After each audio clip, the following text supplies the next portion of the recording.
4월 18일 오늘 만나 성경 말씀은 누가복음 23장 39절에서 43절 말씀입니다. 예수와 함께 달려있는 죄수 가운데 하나도 그를 모독하며 말하였다. 너는 그리스도가 아니냐? 너와 우리를 구원하여라. 그러나 다른 하나는 그를 꾸짖으며 말하였다. 똑같은 처형을 받고 있는 주제에 너는 하나님이 두렵지도 않느냐? 우리가 저지른 일 때문에 그의 마땅한 벌을 받고 있으니 당연하지만 이분은 아무것도 잘못한 일이 없다. 그리고 나서 그는 예수께 말하였다. 예수님, 주님이 주님 나라에 들어가실 때에 나를 기억해 주십시오. 예수께서 그에게 말씀하셨다. 내가 진정으로 내게 말한다.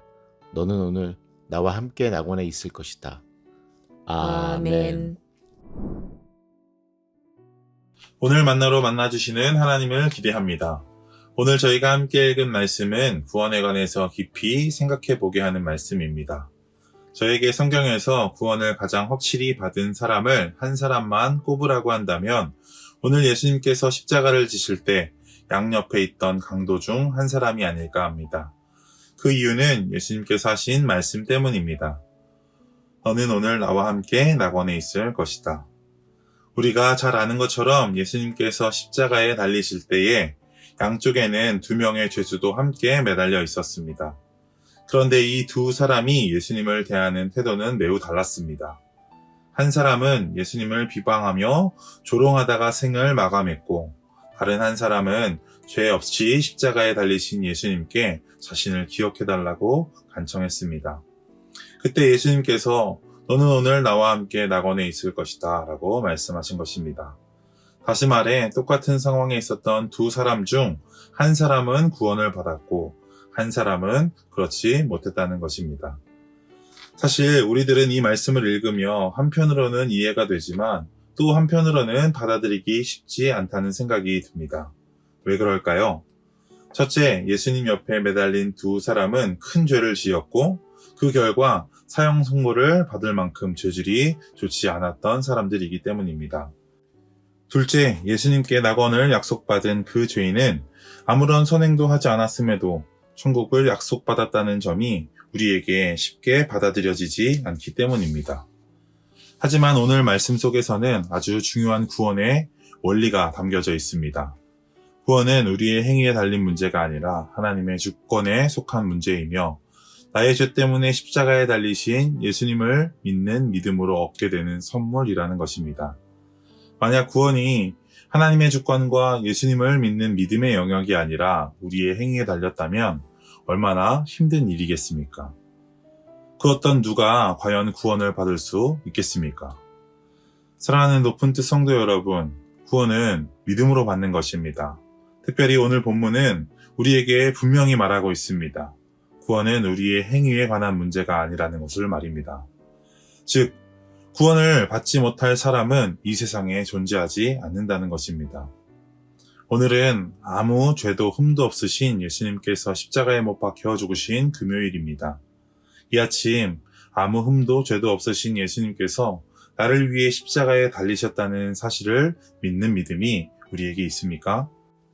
혹시 주객이 전도되어 믿음보다 나의 행위와 노력을 앞세우고 있지는 않습니까? 성경이 말하는 구원의 조건은 믿음이면 충분합니다. 믿음의 행위를 더할 필요도 노력을 더할 필요도 없습니다.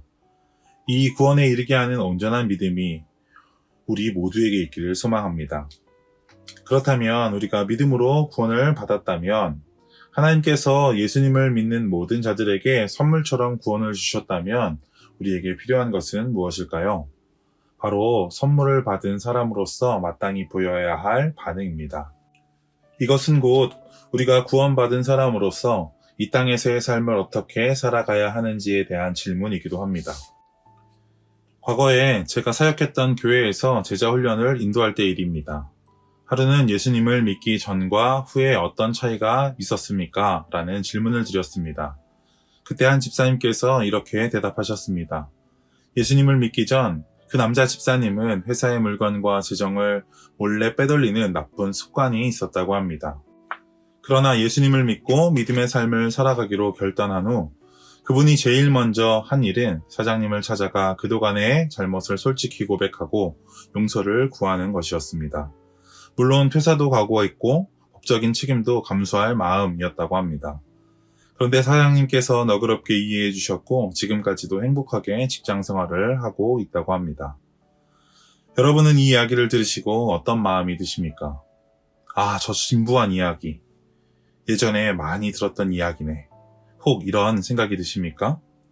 하지만 저는 우리 삶에서 이런 진부한 이야기처럼 들리는 가장 당연한 이야기를 잃어버린 것은 아닌가 하는 생각이 듭니다.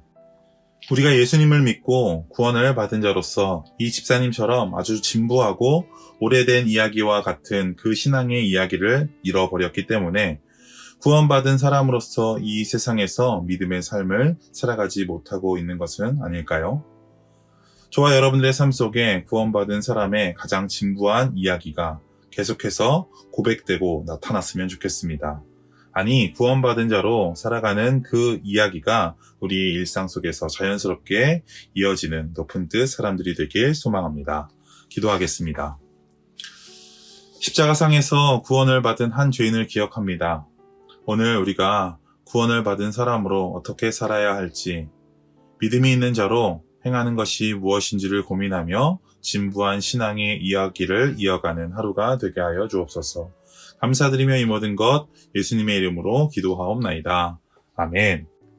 이제 두 가지 기도 제목으로 함께 기도합시다. 첫 번째로는 오늘 주신 말씀을 기억하며 우리가 믿음으로 구원을 받은 자들로 일상에서 거룩한 신앙의 삶을 이어가는 하루가 되게 하옵소서. 함께 기도하겠습니다.